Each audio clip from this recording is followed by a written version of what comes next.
Shalom, selamat pagi jemaat Tuhan. Berjumpa kembali dalam doa pagi online. Ku milikmu.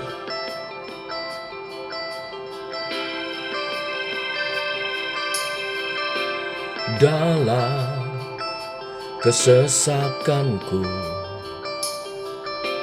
Kau beri kedamaianmu. Dalam keraguan ku temukan wajah-Mu.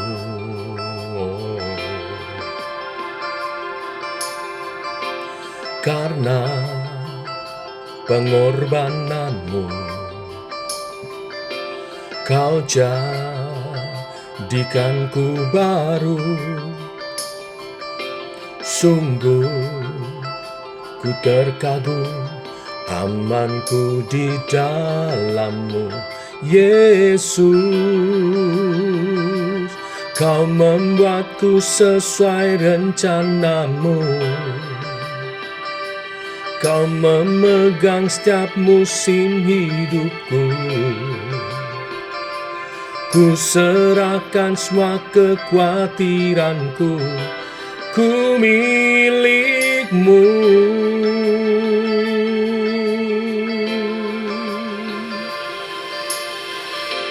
Karena pengorbananmu,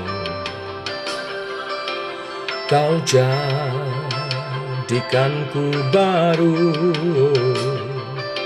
Sungguh ku terkagum, amanku di dalam-Mu, Yesus.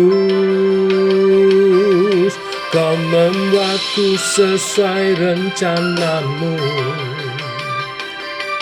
Kau memegang setiap musim hidupku. Ku serahkan semua kekhawatiranku, ku milik-Mu.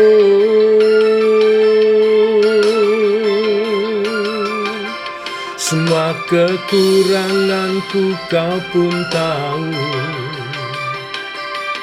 tetap Kau pandang indah dalam-Mu. Ku angkat tanganku dan berseru, ku milik-Mu.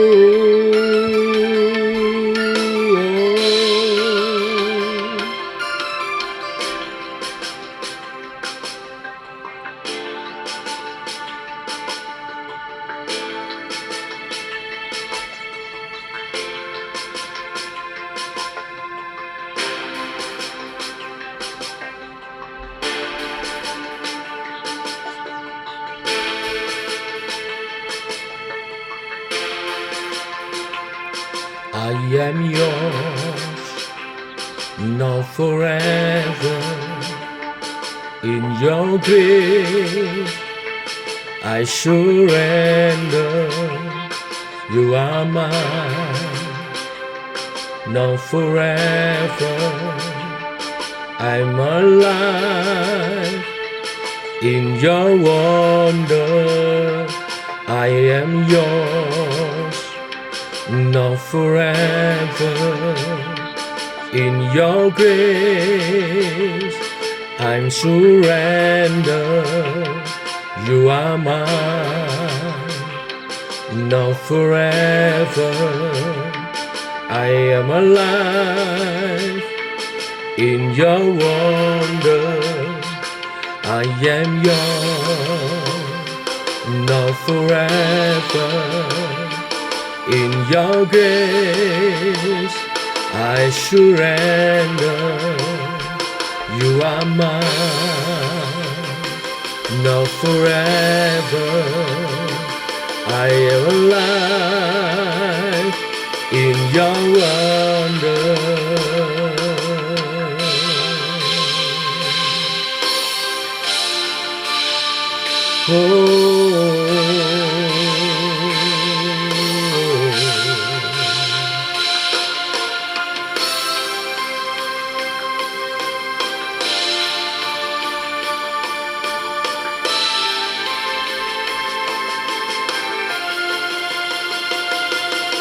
membuatku sesuai rencanamu. Kau memegang setiap musim hidupku. Ku serahkan semua kekhawatiranku, ku milikmu.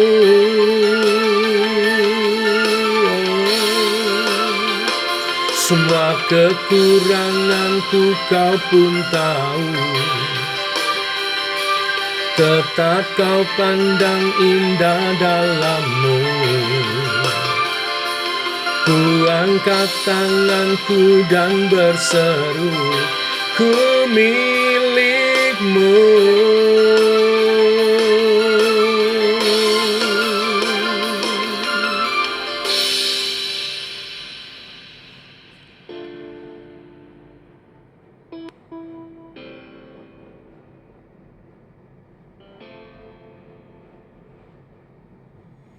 Tiba waktunya untuk kami merenungkan firman-Mu. Firman-Mu lah suluh dan terang bagi jalan kami. Berfirman Tuhan, terangi jalan kami, tuntun langkah kami. Dalam nama Tuhan Yesus Kristus. Amin. Bapak Ibu, kita lanjutkan renungan doa pagi kita, Lukas pasal 20, ayat 20 sampai 26. Demikian firman Tuhan. Ahli-ahli Taurat dan imam-imam kepala mengamat-amati Yesus. Mereka menyuruh kepadanya mata-mata yang berlaku seolah-olah orang jujur, supaya mereka dapat menjeratnya dengan suatu pertanyaan dan menyerahkannya kepada wewenang dan kuasa wali negeri. Orang-orang itu mengajukan pertanyaan ini kepadanya. Guru, kami tahu bahwa segala perkataan dan pengajaranmu benar, dan engkau tidak mencari muka, melainkan dengan jujur mengajar jalan Allah. Apakah kami diperbolehkan membayar pajak kepada kaisar atau tidak? Tetapi Yesus mengetahui maksud mereka yang licik itu. Lalu berkata kepada mereka, tunjukkanlah kepadaku suatu dinar. Gambar dan tulisan siapakah yang ada padanya? Jawab mereka, gambar dan tulisan kaisar. Lalu kata Yesus kepada mereka, kalau begitu berikanlah kepada kaisar apa yang wajib kamu berikan kepada kaisar, dan kepada Allah apa yang wajib kamu berikan kepada Allah. Dan mereka tidak dapat menjerat dia dalam perkataannya di depan banyak orang. Mereka heran akan jawabannya itu, dan mereka diam. Sampai di sini pembacaan kita.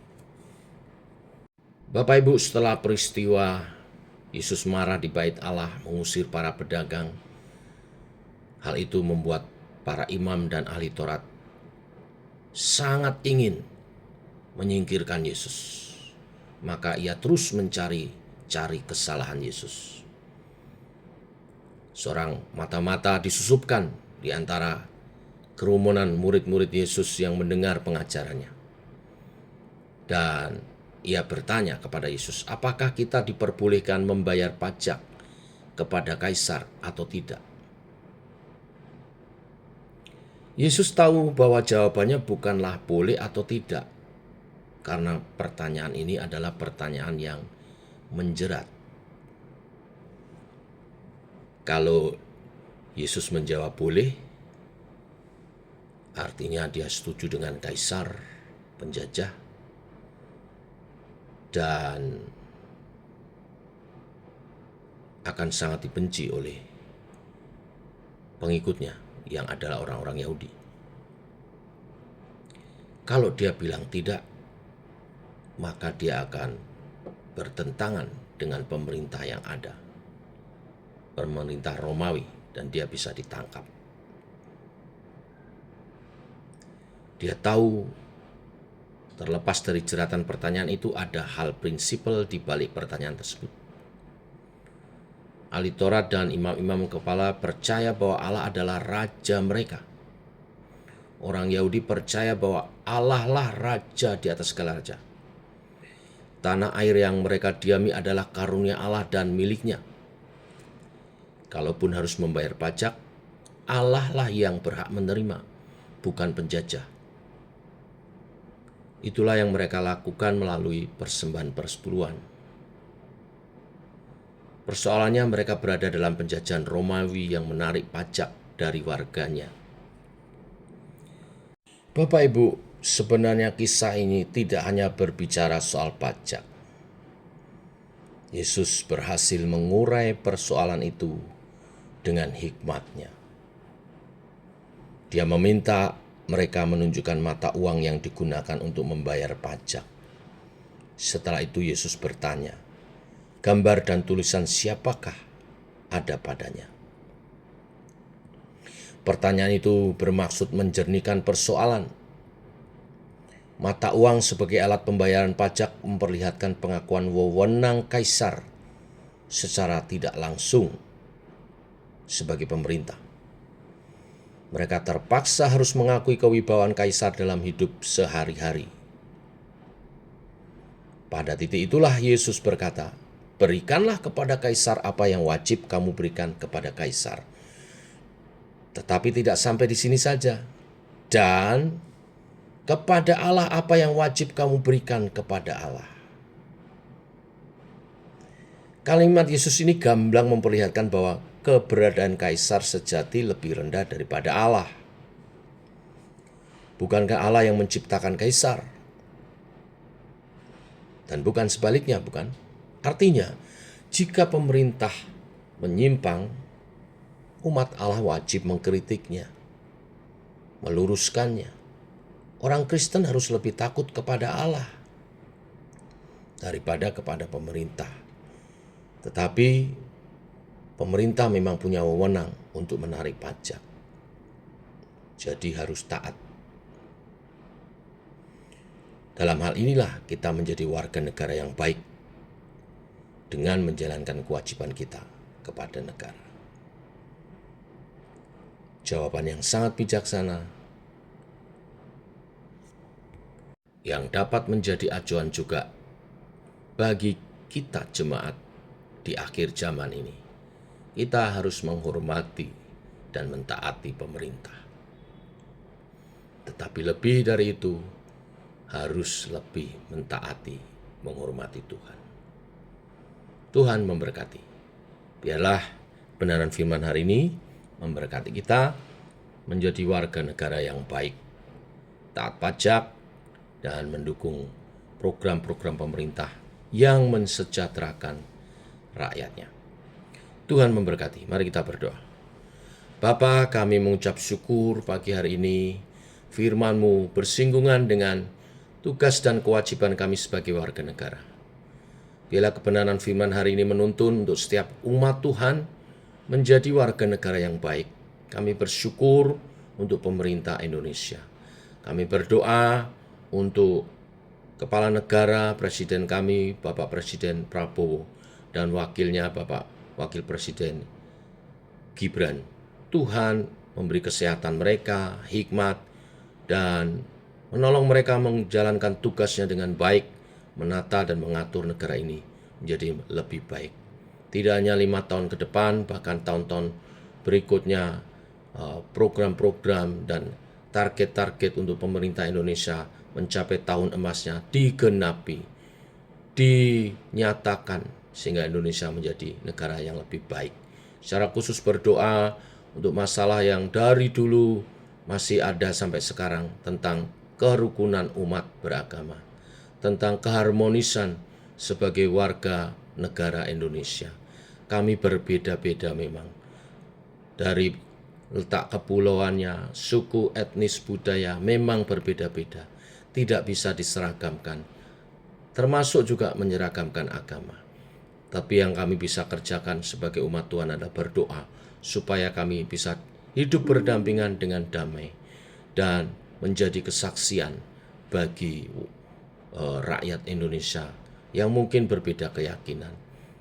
Dan kami percaya kesaksian yang baik membawa dampak yang baik, bahkan membawa orang boleh datang kepada Tuhan. Sebab itu pakailah umat Tuhan hidup dengan baik dan memancarkan terang Tuhan sebagaimana Engkau memanggil kami menjadi terang di tahun 2026 ini. terus bermultiplikasi, memancarkan kemuliaan Tuhan dan keselamatan yang daripada-Mu. Inilah doa kami menyertai sepanjang hari ini, berkati pekerjaan kami, berkati keluarga kami, berkati studi dan pekerjaan dan karya-karya yang dikerjakan umat Tuhan sepanjang hari ini. Dalam nama Tuhan Yesus, kami berdoa, kami bersyukur. Amin. Demikian saudara doa pagi kita, selamat pagi, selamat berkarya, Tuhan memberkati bangsa negara kita, Tuhan memberkati kita semua. Shalom.